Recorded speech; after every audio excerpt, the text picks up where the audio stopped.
Hello bachcho, let us read the question.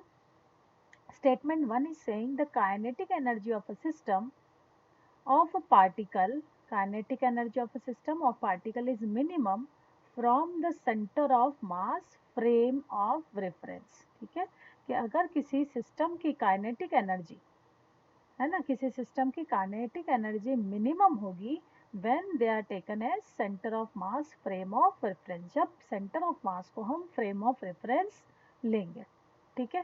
Second statement कहता है कि total momentum of a system as seen from a centre of mass frame is minimum, कि जो total momentum होता है किसी system का जब सेंटर ऑफ मास फ्रेम से देखा जाए तो वो मिनिमम होता है।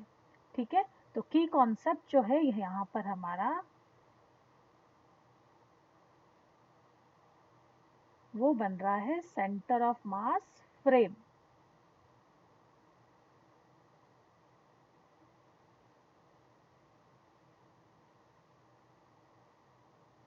ठीक है। तो सेंटर ऑफ मास फ्रेम में हमें सबसे पहले काइनेटिक एनर्जी फॉर्म करनी है और दूसरा मोमेंटम को फाइंड करना है। ठीक है।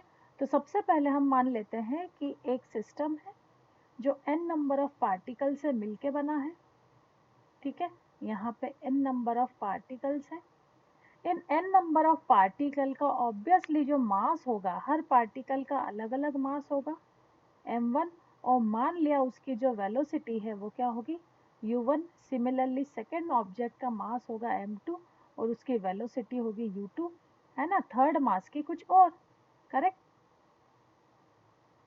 वेलोसिटी होगी u3, है ना। सिमिलरली अगर हम बात करें काइनेटिक एनर्जी की या सम टोटल मास की, तो total mass of the system जो होगा वो सम होगा, है ना, जहां हम ले सकते हैं I is equals to 1 to n summation of m i, सारे m पार्टिकल का m1 m2 m3, है ना, या हम लिख सकते हैं sum of m1 plus m2 plus dash dash dash of n particle, उसे हम कह सकते हैं टोटल m।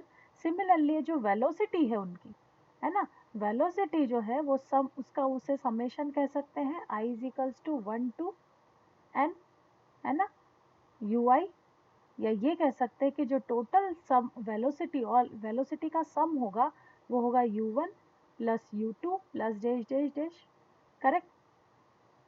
तो अब हम देखें कि टोटल काइनेटिक एनर्जी जो होगी, है ना, टोटल काइनेटिक एनर्जी जो होगी, है ना, वो हो जाएगी हमारी हाफ इंटू टोटल m और टोटल v स्क्वायर।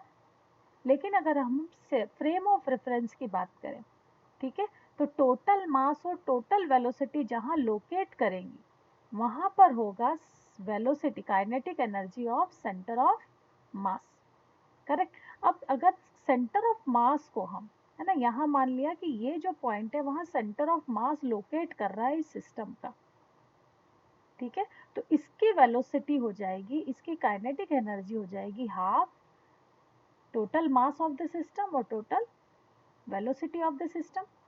तब जब सेंटर ऑफ मास को हम as a frame of reference लेंगे, ठीक है, as a frame of reference लेंगे, तो इंडिविजुअल पार्टिकल की जो वेलोसिटी होगी, मान लिया कि वो वेलोसिटी vi है ना, विल बी इक्वल टू, वो कितनी होगी v minus ui, correct. Individual मतलब अगर v1 पार्टिकल की वेलोसिटी देखें तो centre of mass minus ui, correct. इसी तरह से तो न्यू सिस्टम ऑफ फ्रेम में अगर हम सेंटर ऑफ मास को as a frame of reference लें, तब काइनेटिक एनर्जी को हम लिख सकते हैं हाफ इंटू m, है ना, इंटू v माइनस यू आई का होल स्क्वायर, क्योंकि अब हम सेंटर ऑफ मास को हम as a frame of reference ले रहे हैं, तो सेंटर ऑफ मास की वेलोसिटी जो सेंटर ऑफ मास में जो टोटल काइनेटिक एनर्जी है वो हाफ एम वी स्क्वायर है। लेकिन इंडिविजुअल, ठीक है, इंडिविजुअल वेलोसिटी से, है ना, इंडिविजुअल पार्टिकल वेलोसिटी को कंपेयर करते हैं तो वो कुछ चेंज हो जाती है, करेक्ट। तो टोटल काइनेटिक एनर्जी को हम लिख सकते हैं half M V square plus U I square minus 2 v into U I, या हम लिख सकते हैं half mv² plus half m into U I square, है ना। यहाँ समेशन ऑफ यू आई लिखती हूँ मैं क्योंकि इंडिविजुअल पार्टिकल, हर पार्टिकल के लिए वेलोसिटी इस तरह की होगी, है ना। तो half m into summation of you I square minus half m into 2, तो 2 में यहाँ लिख सकते हैं, है ना, m into summation v into U आई। ओके, तो यहाँ पर अब देखें हम कि ये क्या है, फर्स्ट पार्ट क्या है, तो ये है kinetic energy of centre of mass. Second term क्या है, सेकेंड टर्म है काइनेटिक एनर्जी ऑफ सिस्टम, हर पूरे सिस्टम का ओवरऑल काइनेटिक एनर्जी है ये। और सेकेंड टर्म में अगर हम देखें तो ये बन रहा है हमारा मास इंटू वेलोसिटी, ठीक है। v इंटू वी को अगर हम यहाँ पर और मैं चेंज कर देती हूँ, इस सिस्टम को हम इस तरह से भी लिख सकते हैं m into V into U I. तो यहाँ मैं समझ सकती हूँ कि ये बन रहा है मेरा मोमेंटम ऑफ सेंटर ऑफ मास। तो हमें पता है कि मोमेंटम ऑफ सेंटर ऑफ मास हमेशा ही क्या होता है, ज़ीरो। तो थर्ड टर्म तो हमेशा हमारी क्या हो गई, ज़ीरो, करेक्ट। तो अब आप देखेंगे कि जो काइनेटिक एनर्जी, ठीक है, काइनेटिक एनर्जी एक तरफ फर्स्ट टर्म कह रही है कि kinetic energy of centre of मास है, और दूसरी टर्म जो कह रही है वो जो कह रही है kinetic energy of individual particle of a system है। तो ये जो है सेकेंड टर्म है, ये हमेशा ही कांस्टेंट रहेगी, क्योंकि इंडिविजुअल पार्टिकल का मास और इंडिविजुअल पार्टिकल की वेलोसिटी वो रिमेन अनचेंज रहेगी, ठीक है। तो ये हमेशा ही सेम रहेगी, या हम कह सकते हैं कांस्टेंट रहेगी। तो इसे बैलेंस करने के लिए, सिस्टम की टोटल एनर्जी बैलेंस करने के लिए हमारी kinetic energy of centre of mass को क्या होना पड़ेगा, मिनिमाइज, है ना। इसे हमें क्या करना पड़ेगा, मिनिमाइज, ताकि जो सिस्टम है हमारा वो क्या रहे, बैलेंस रहे।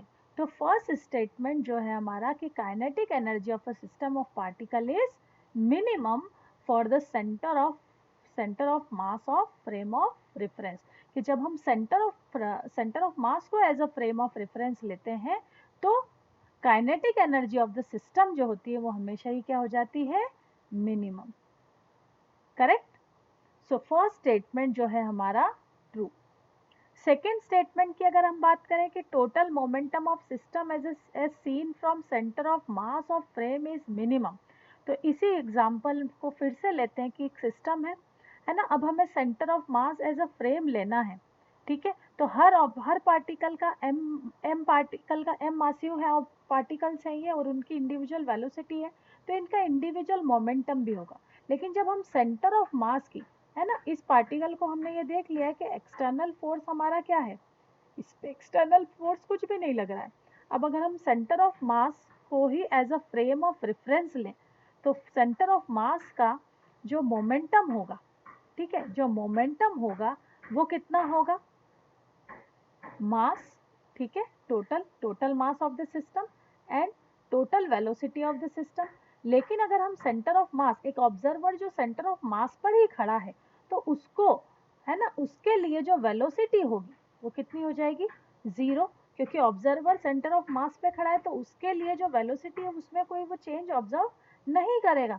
तो उस जगह पर जब उसका मोमेंटम देखा जाएगा तो क्या हो जाएगा, net momentum of the system क्या हो जाएगा, ज़ीरो, करेक्ट। तो जब सेंटर ऑफ मास को ही as a frame of reference लेते हैं तो उस पॉइंट पर momentum, net momentum of the system क्या हो जाता है, ज़ीरो, नॉट मिनिमम। तो सेकेंड स्टेटमेंट जो है वो हमारा फॉल्स है, ठीक है। तो इसके लिए हम ये कह सकते हैं statement 1 is true, statement 2 is false, option c is correct. I hope this is clear to you, thank you.